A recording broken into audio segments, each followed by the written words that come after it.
ಸ್ವಾಗತಿಸ್ತಾನೆ. ಇಲ್ಲಿ ಕುಳಿತುಕೊಂಡಿರ್ತಕ್ಕಂಥವರು ನಮ್ಮ ಸಂಘದ ಅಧ್ಯಕ್ಷರಾದಂಥ ಶ್ರೀ GR ನಾಗರಾಜ ಅವರು. ಕಳೆದ 35 ವರ್ಷಗಳಿಂದ ಅವರು ಅಧ್ಯಕ್ಷರಾಗಿ ಕಾರ್ಯನಿರ್ವಹಿಸ್ತಾ ಇದ್ದಾರೆ.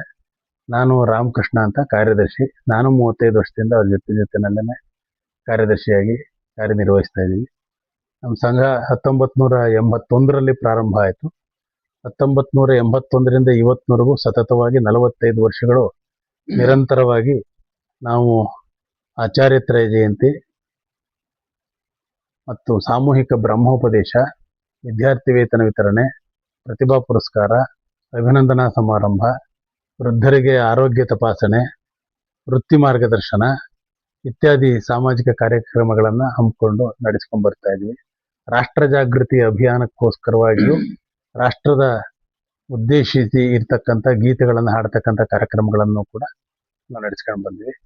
ಎಲ್ಲರನ್ನೂ ಒಗ್ಗೂಡಿಸಿ ಶೃಂಗೇರಿಯ ಶ್ರೀ ಶಾರದಾ ಪೀಠದಿಂದ ಕೊಟ್ಟಂತ ಒಂದು ವಿದ್ಯಾರ್ಥಿ ವೇತನವನ್ನ ಎಲ್ಲ ಪಂಗಡಗಳಿಗೆ, ಆರ್ಥಿಕವಾಗಿ ಹಿಂದುಳಿದಿರ್ತಕ್ಕಂಥ ವಿದ್ಯಾರ್ಥಿಗಳಿಗೆ ಆರ್ಥಿಕ ಸಹಾಯ ದೊರೆಯೋದಕ್ಕೆ ಶೃಂಗೇರಿ ಮಠದಿಂದ ನಾವು ಆ ಕಾರ್ಯವನ್ನ ಯಶಸ್ವಿಯಾಗಿ ನಮ್ಮ ವಹಿಸಿದಂಥ ಕಾರ್ಯವನ್ನ ಪ್ರಾರಂಭದ ದೆಸೆಯಿಂದ ಅರ್ಜಿಯನ್ನ ಸಂಪೂರ್ಣಗೊಳಿಸಿ ಮಠಕ್ಕೆ ಕಳಿಸಿ ಅವರ ಅನುಮತಿ ಪಡ್ಕೊಂಡು ಅವರೇ ಕೊಟ್ಟ ಚೆಕ್ಕನ್ನ ಅವ್ರ ಮುಖಾಂತರವಾಗಿಯೇ ನಾವು ವಿದ್ಯಾರ್ಥಿಗಳಿಗೆ ತಲುಪಿಸುವ ವ್ಯವಸ್ಥೆಯನ್ನು ಮಾಡಿದ್ವಿ. ಕರೋನಾ ಬಂದಂಥ ಟೈಮ್ನಲ್ಲಿ ನಮ್ಮ ಸಂಘ ಬೀದಿಯಲ್ಲಿ ಕೂಲಿ ಕಾರ್ಮಿಕರು ಯಾರಿದ್ರು ಅವರುಗಳಿಗೆಲ್ಲ ಉಚಿತ 2 ಹೊತ್ತು ಬಿಸಿ ಊಟದ ವ್ಯವಸ್ಥೆಯನ್ನು ಮಾಡಿದ್ವಿ. ಮತ್ತು ಇಸ್ಕಾನ್ ಸಂಸ್ಥೆಯ ನೆರವನ್ನ ಅದಕ್ಕೆ ಪಡ್ಕೊಂಡಿದ್ವಿ. ಮತ್ತೆ ಆರ್ಥಿಕವಾಗಿ ಹಿಂದುಳಿದಿರತಕ್ಕಂಥ ದುರ್ಬಲರಾಗಿದ್ದಂಥ ಕರೋನಾ ಟೈಮಲ್ಲಿ ವ್ಯವಸ್ಥೆಗಳ ಸರಿ ಇಲ್ಲದೆ ಅವರಿಗೆ ಆರ್ಥಿಕವಾಗಿ ತೀರಾ ಮುಜುಗರ ಹೊಂದಿದ್ದಂಥ ಅಡಿಗೆ ಸಹಾಯಕರು, ಅಡಿಗೆಯವರು, ಪುರೋಹಿತರು, ಸಣ್ಣ ಆರ್ಥಿಕ ಆಟೋ ಚಾಲಕರು, ಅಂಗವಿಕಲಕರು ಇವರೆಲ್ಲರನ್ನು ಕರೆದು ಅವರಿಗೆ ಸುಮಾರು 28 ಶುದ್ಧವಾದಂಥ ಐಟಮ್ಗಳುಂಟ ಆಹಾರ ಪದಾರ್ಥಗಳುಂಟ ಆಹಾರದ ಕಿಟ್ಗಳನ್ನು ಸುಮಾರು 4,500 ಸಾವಿರ ಜನರಿಗೆ ಅದನ್ನು ವಿತರಿಸಿದ್ವಿ. ಇದು 46 ವರ್ಷದಿಂದ ಮಾಡ್ಕೊಂಡು ಬರ್ತಾ ಇದ್ವಿ. ಇನ್ನು ಈ ವರ್ಷ ಇತ್ತೀಚೆಗೆ ತಾನೇ ನಾವು 3ನೇ ತಾರೀಕು ಹೋದ ತಿಂಗಳು ಆಚಾರ್ಯತ್ರಯ ಜಯಂತಿ ಹಾಗೂ ಬ್ರಹ್ಮೋಪದೇಶವನ್ನ ನೆರವೇರಿಸ್ತೀವಿ. ಅದರ ಮುಂದುವರೆದ ಕಾರ್ಯಕ್ರಮವಾಗಿ ಈಗ ಆದರ್ಶ ಸೇವಾ ಸಂಘದಿಂದ 7/7/26ರಂದು ವಿವಿ ಮೂಲದಲ್ಲಿರುವ ಆಂಡಾಳ್ ಮಂದಿರದಲ್ಲಿ ವಿದ್ಯಾರ್ಥಿ ವೇತನವನ್ನ SLC ಪ್ರತಿಭಾವಂತ ವಿದ್ಯಾರ್ಥಿಗಳಿಗೆ ನೀಡ್ತಾ ಇದ್ದೀವಿ. SLCಲಿ 90%ಕ್ಕಿಂತ ಹೆಚ್ಚು ಅಂಕಗಳನ್ನು ಪಡೆದುಕೊಂಡಿರ್ತಕ್ಕಂಥ ವಿದ್ಯಾರ್ಥಿಗಳನ್ನು ಗುರುತಿಸ್ತಾ ಇದ್ದೀವಿ. ಅವರು ಅರ್ಜಿಗಳನ್ನು ಸ್ವೀಕರಿಸಿ ಅವರಿಗೆ ಅವತ್ತು ಕೊಡ್ತಾ ಇದ್ದೀವಿ. ಅದನ್ನು ಮುಂದುವರೆದು ಈಗ ಪ್ರತಿಭಾ ಪುರಸ್ಕಾರವನ್ನ ನೀಡಬೇಕು ಅಂತ ಒಂದು ಯೋಚನೆಯನ್ನು ಹಾಕೊಂಡಿದ್ದೀವಿ. ಅದಕ್ಕೆ ಈಗಾಗಲೇ ಪತ್ರಿಕಾ ಪ್ರಕಟಣೆ ನೀಡಿದ್ದೀವಿ. ಪತ್ರಿಕೆಯಲ್ಲಿ ಕೊಟ್ಟಿರುವ ಹಾಗೆ SLC, PUC ಮತ್ತು ಡಿಪ್ಲೊಮಾ ಪರೀಕ್ಷೆಗಳಲ್ಲಿ 90%ಕ್ಕಿಂತ ಹೆಚ್ಚು ಅಂಕಗಳನ್ನು ಗಳಿಸಿರ್ತಕ್ಕಂಥವರು ಮತ್ತು ಸ್ನಾತಕ ಪದವಿ, ಸ್ನಾತಕೋತ್ತರ ಪದವಿ ಎಲ್ಲ ರೀತಿಯ ಪದವಿ ಹಾಗೂ ಸ್ನಾತಕೋತ್ತರ ಪದವಿಗಳಲ್ಲಿ ಡಿಸ್ಟಿಂಕ್ಷನ್ ಮಾರ್ಕ್ಸ್ ತಗೊಂಡಿರ್ತಕ್ಕಂಥ ವಿದ್ಯಾರ್ಥಿಗಳು ಅರ್ಜಿ ಸಲ್ಲಿಸುವುದಕ್ಕೆ ಅವಕಾಶವನ್ನ ಮಾಡಿಕೊಟ್ಟಿದ್ದೀವಿ. ಇದಲ್ಲದೆ ನಾವು ಆಟ, ಸಾಂಸ್ಕೃತಿಕ, ಸಂಸ್ಕೃತಿ, ಕಲೆ, ಅಭಿರುಚಿ ಇರ್ತಕ್ಕಂಥ ರಾಜ್ಯ ಮತ್ತು ರಾಷ್ಟ್ರ ಮಟ್ಟದಲ್ಲಿ ಪ್ರತಿಭಾನ್ವಿತರಾಗಿ ಸಾಧನೆಯನ್ನು ಮಾಡಿರ್ತಕ್ಕಂಥ ಹಿರಿಕಿರಿಯರನ್ನ ಗುರುತಿಸಿ ಅವರಿಗೂ ಕೂಡ ಅಭಿನಂದನೆಯನ್ನು ಮಾಡ್ತಾ ಇದ್ದೀವಿ. ಮತ್ತೆ ಶತಾಯುಷಿಗಳನ್ನು ಗುರುತಿಸಿ ಅವರಿದ್ದಲ್ಲಿಗೆ ಹೋಗಿ ಅವರನ್ನ ಗೌರವಿಸಿ ಅವ್ರಿಗೆ ನಮಸ್ಕರಿಸಿ ಅವರ ಆಶೀರ್ವಾದ ಪಡ್ಕೊಂಡು ಬರ್ತಾ ಇರ್ತಕ್ಕಂಥದ್ದು. ಹಿರಿಯರಿಗೆ ಅವರನ್ನು ಗುರುತಿಸಿ ಹಿರಿಯ ಸಾಧನೆಗಳನ್ನು ಗಮನಿಸಿ ಅವರಿಗೆ ಆದರ್ಶ ಸೇವಾ ರತ್ನ ಅಂತ ನಾವು ಪ್ರಶಸ್ತಿ ನೀಡತಕ್ಕಂಥದ್ದು. ಮಧ್ಯವಯಸ್ಕರಿಗೆ ಆದರ್ಶ ರತ್ನ ಅನ್ನೋ ಪ್ರಶಸ್ತಿಯನ್ನ ನೀಡತಕ್ಕಂಥ ಬರ್ತಾ ಇದ್ದು. ಮತ್ತೆ ಕಿರಿಯ ವಯಸ್ಸಿನವರು ಎಲ್ಲ ಚಿಕ್ಕ ವಯಸ್ಸಿನವರು ಯಾರಿರ್ತಾರೆ ಅವರ ಪ್ರತಿಭಾವನ್ನು ಗುರುತಿಸಿ ಆದರ್ಶ ಬಾಲ ಪ್ರತಿಭಾ ರತ್ನ ಅಂತ ಹೇಳಿ ಗುರುತಿಸಿ ಗೌರವಿಸ್ತಾ ಬರ್ತಾ ಇದ್ದೀವಿ. ಇದು ಮೈಸೂರಿನ ಈ ಸಂಸ್ಥೆ ಸ್ಥಾಪನೆ ಆಗೋದಕ್ಕೆ ಪ್ರೊಫೆಸರ್ ಶೇಷಗಿರಿರಾವ್ ಅಂತ ಅಂದ್ಬಿಟ್ಟು ಕೊಣನೂರು ಕಾಲೇಜಿನ ಪ್ರಥಮ ದರ್ಜೆ ಕಾಲೇಜಿನಲ್ಲಿ ಪ್ರಾಂಶುಪಾಲರಾಗಿ ನಿವೃತ್ತರಾಗಿದ್ರು. ಅವರು ಒಮ್ಮನಸ್ಸಿನ ಒಂದು ಹಲವಾರು ಜನರನ್ನು ಸೇರಿಕೊಂಡು ಈ ಸಂಘ ಸ್ಥಾಪನೆ ಮಾಡಿದ್ರು. ಪ್ರಾರಂಭದ ದಿಸೆಯಲ್ಲಿ ಮನೆ ಮನೆಗೆ ತೆರಳಿ ಸಂಘದ ಸದಸ್ಯತ್ವವನ್ನು ಅಭಿವೃದ್ಧಿ ಪಡಿಸ್ತಾ ಬಂದ್ರು. ವೃದ್ಧಿ ಆಗ್ತಾ ಇವತ್ತು ಸುಮಾರು 3,000 ಸದಸ್ಯರು ಈ ಸಂಘದೊಡನೆ ಇದ್ದಾರೆ. ಮತ್ತು ಹೆಚ್ಚು ಜನ ನಮ್ಮ ಕಾರ್ಯಕ್ರಮಗಳನ್ನು ನೋಡಿ ಸದಸ್ಯತ್ವವನ್ನು ಪಡೆಯುವುದಕ್ಕೆ ಹಾತೊರಿತಾ ಇದ್ದಾರೆ, ಬರ್ತಾ ಇದ್ದಾರೆ. ಸಂಘಕ್ಕೂ ಹಲವಾರು ಪ್ರಶಸ್ತಿ, ಗೌರವಗಳು, ಪುರಸ್ಕಾರಗಳು ಬಂದಿವೆ. ಶೃಂಗೇರಿ ಶ್ರೀಮಠದಿಂದ ಪ್ರಾರಂಭಿಕವಾಗಿ ನಮಗೆ ಆರ್ಥಿಕ ಸಹಾಯವೊಂದನ್ನು ನೀಡಿ ಆಶೀರ್ವದಿಸಿ ನೀಡಿದರು. ನಮ್ಮ ಬ್ರಹ್ಮೋಪದೇಶಕ್ಕೆ ಪ್ರತಿ ವರ್ಷವೂ ಕೂಡ ಶೃಂಗೇರಿ ಮಠದಿಂದನೇ ಬೇಕಾದಂತ ಪರಿಕರಗಳನ್ನೆಲ್ಲ ಒದಗಿಸಿಕೊಟ್ಟು ಆಶೀರ್ವಾದ ಮಾಡ್ತಾ ಇದ್ದಾರೆ. ಮಂತ್ರಾಲಯದ ಶ್ರೀಗಳಿವರಿಂದ ರಾಷ್ಟ್ರ ಸಂಸ್ಕೃತಿ ಪೋಷಣೆ ಪ್ರಶಸ್ತಿ ಪುರಸ್ಕೃತರ ಅಂತನೂ ಒಂದು ಪ್ರಶಸ್ತಿಯನ್ನು ನೀಡಿ ಅಭಿನಂದಿಸಿದ್ದಾರೆ. ಮತ್ತೆ ಸಚ್ಚಿದಾನಂದ ಆಶ್ರಮ, ಗಣಪತಿ ಸಚ್ಚಿದಾನಂದ ಆಶ್ರಮದಲ್ಲಿ ಪ್ರತಿ ವರ್ಷ ನಮ್ಮ ಸಂಘ ಪ್ರತಿಭಾ ಪುರಸ್ಕಾರ ಮತ್ತು ಅಭಿನಂದನಾ ಸಮಾರಂಭನ ನಡೆಸೋದಕ್ಕೆ ನಮಗೆ ಪೂರ್ಣ ಸಹಕಾರವನ್ನು ನೀಡಿ ಸ್ಥಳಾವಕಾಶ, ಪ್ರಸಾದ ವಿನಿಯೋಗ, ಆಶೀರ್ವಾದ, ದಿವ್ಯ ಸಮ್ಮುಖ ಎಲ್ಲಾನು ವಹಿಸ್ಕೊಂಡು ನಡೆಸ್ಕೊಂಡು ಬರ್ತಾ ಇದ್ದಾರೆ. ಬೇರೆ ಬೇರೆ ಶ್ರೀಕೃಷ್ಣ ಮಠ ಉಡುಪಿ, ಹಾಗೆ ಬೇರೆ ಬೇರೆ ಮಠಗಳಿಂದ ಧರ್ಮಸ್ಥಳ ಧರ್ಮಾಧಿಕಾರಿಗಳಾದಂತಹ ಶ್ರೀ ಡಾಕ್ಟರ್ ವೀರೇಂದ್ರ ಹೆಗ್ಗಡೆ ಅವರು, ಮತ್ತೆ ಹೊರನಾಡು ಅನ್ನಪೂರ್ಣೇಶ್ವರಿ ದೇವಸ್ಥಾನದಿಂದ ಎಲ್ಲಾ ಕಡೆಯಿಂದ ಸಹಕಾರಗಳು ನಮಗೆ ದೊರೀತಾ ಇವೆ. ಅಂದ್ರೆ ಒಂದು ಕಾರ್ಯವನ್ನ ಸತತವಾಗಿ ನೆರವೇರಿಸ್ಕೊಂಡ್ ಬಂದಿರತಕ್ಕಂಥದ್ದು ಒಂದು ನಮಗೆ ಸಂತೋಷ ಅಂತಂದ್ರೆ, ಇನ್ನು ಹೆಚ್ಚು ಜನಕ್ಕೆ ತಲುಪಿಸ್ಬೇಕು ಅಂತನೋ ಒಂದು ಆಸೆ ನಮ್ಮಲ್ಲಿದೆ. ಮುಂದುವರೆದ ಭಾಗವಾಗಿ ನಮ್ಮ ಅಧ್ಯಕ್ಷರು ಅದನ್ನು ಮಾತನಾಡ್ತಾರೆ ಅಂತ ನಮ್ಗೆ.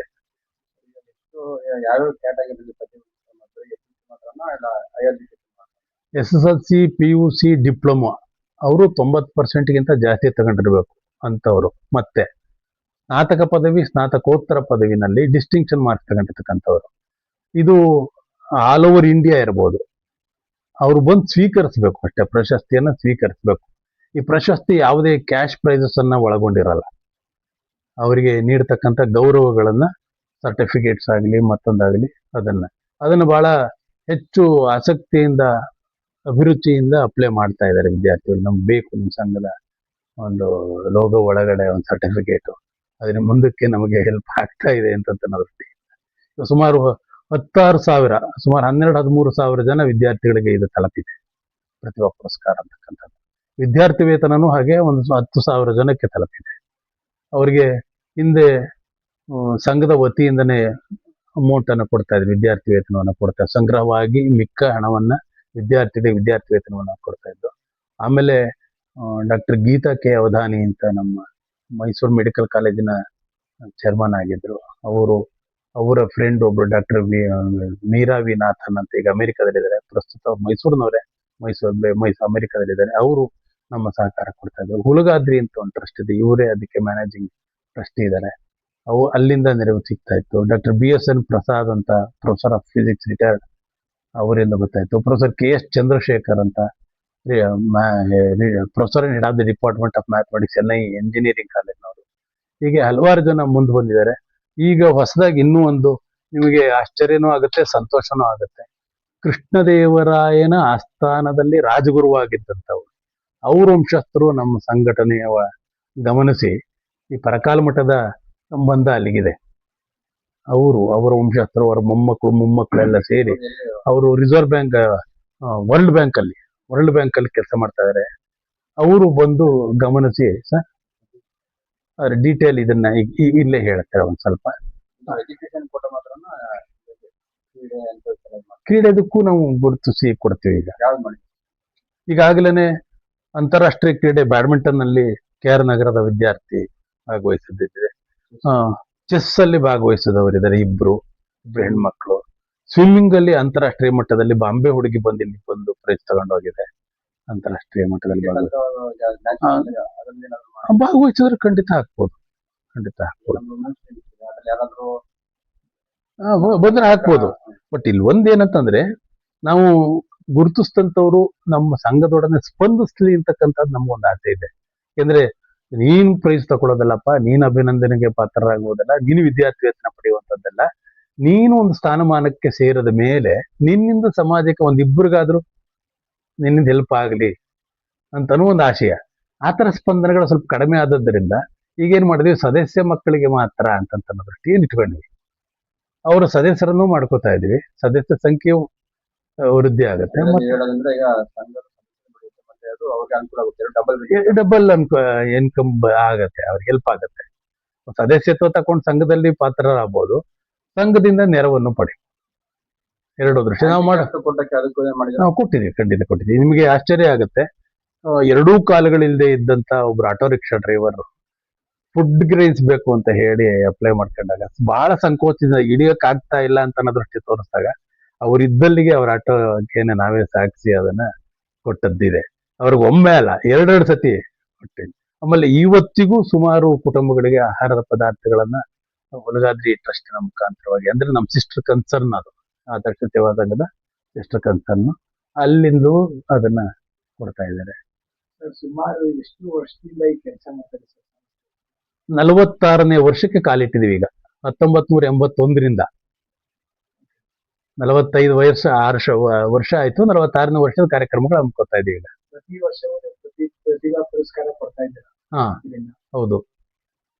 ಪ್ರತಿ ವರ್ಷ ಪ್ರತಿಭಾ ಪುರಸ್ಕಾರ ಕೊಡ್ತಾ ಇದೀವಿ. ವಿದ್ಯಾರ್ಥಿ ವೇತನನೂ ಕೊಡ್ತಾ ಇದೀವಿ. ಸಂಖ್ಯೆ ಕಡಿಮೆ ಇತ್ತು, ಈಗ ವ್ಯಾಪ್ತಿ ಜಾಸ್ತಿ ಆಗಿರೋದ್ರಿಂದ ಮೊದಲು ಬರೀ ಜಿಲ್ಲೆ ಮಟ್ಟಕ್ಕೆ ಆಗ್ತಾ ಇತ್ತು, ರಾಷ್ಟ್ರವ್ಯಾಪಿ ಹಬ್ಕೊಂಡಿರೋದ್ರಿಂದ ಸದಸ್ಯತ್ವದ ಎಲ್ಲ, ಹಂಗಾಗಿ ಅವರ ಸಂಖ್ಯೆನೂ ಜಾಸ್ತಿ ಆಗ್ತಾ ಇದೆ. ನಿಮ್ ವರ್ಷಂ ಪ್ರತಿ ಸುಮಾರು 750ರಿಂದ 800 ಜನಕ್ಕೆ ಪ್ರತಿಭಾ ಪುರಸ್ಕಾರ ಬರೀತಾ ಇದೆ. ಈ ಟೈಮಲ್ಲಿ ಎಷ್ಟು ಜನ ಕೊಡ್ತಾ ಇದ್ದಾರೆ? ಅಂದ್ರೆ ಈ ನೆಕ್ಸ್ಟ್ ಮಾಡಕ್ ಹಂತದಲ್ಲಿ ಎಷ್ಟು ಜನ ಕೊಡ್ತಾ ಇದ್ದಾರೆ? ಈಗ ನಾವು ಕಾಲ್ ಮಾಡಿದೀವಿ, ಅಪ್ಲಿಕೇಶನ್ಸ್ಗಳು ಬರ್ತಾ ಇವೆ, ಲಾಸ್ಟ್ ಡೇಟ್ ಕೊಟ್ಟಿದೀವಿ. ಲಾಸ್ಟ್ ಡೇಟ್ ತನಕ ಎಷ್ಟು ಬರುತ್ತೆ ಅಂತ ಅನ್ನೋದು ಒಂದು ಗೇಜ್ ಮಾಡಕ್ ಆಗ್ತಾ ಇಲ್ಲ. ಯಾಕೆಂದ್ರೆ ಕೆಲವು ರಿಸಲ್ಟ್ಸ್ಗಳು ಇನ್ನೂ ಕೆಲವು ಯೂನಿವರ್ಸಿಟಿಗಳು ನೀಡಿಲ್ಲ. ಹಂಗಾಗಿ ಪದವಿ, ಸ್ನಾತಕೋತ್ತರ ಪದವಿ ಹೆಚ್ಚು ಬರುತ್ತೆ ಅಂತ ಅನ್ನೋದು ನಮಗೆ ಅಷ್ಟು ಇಲ್ಲ. ಇಂಜಿನಿಯರಿಂಗು ಸಿಕ್ಕತ್ತೆ. ಕೆಲವರು ಇಂಜಿನಿಯರಿಂಗ್ ಸೇರ್ಬೇಕಾದಂತವ್ರು PUC ಪಾಸ್ ಮಾಡಿರ್ತಾರೆ, ಅವ್ರು ಹಾಕ್ತಾರೆ. SSLC ಪಾಸ್ ಮಾಡಿ PUC ಸೇರಿರೋರು ಅವ್ರು ಹಾಕ್ತಾರೆ. ಹಂಗಾಗಿ ಈ ಸತಿ ಒಂದು 500ರಿಂದ 600 ಜನಕ್ಕೆ ಆಗ್ಬೋದು ಅಂತ ಒಂದು ಎಕ್ಸ್ಪೆಕ್ಟೇಷನ್.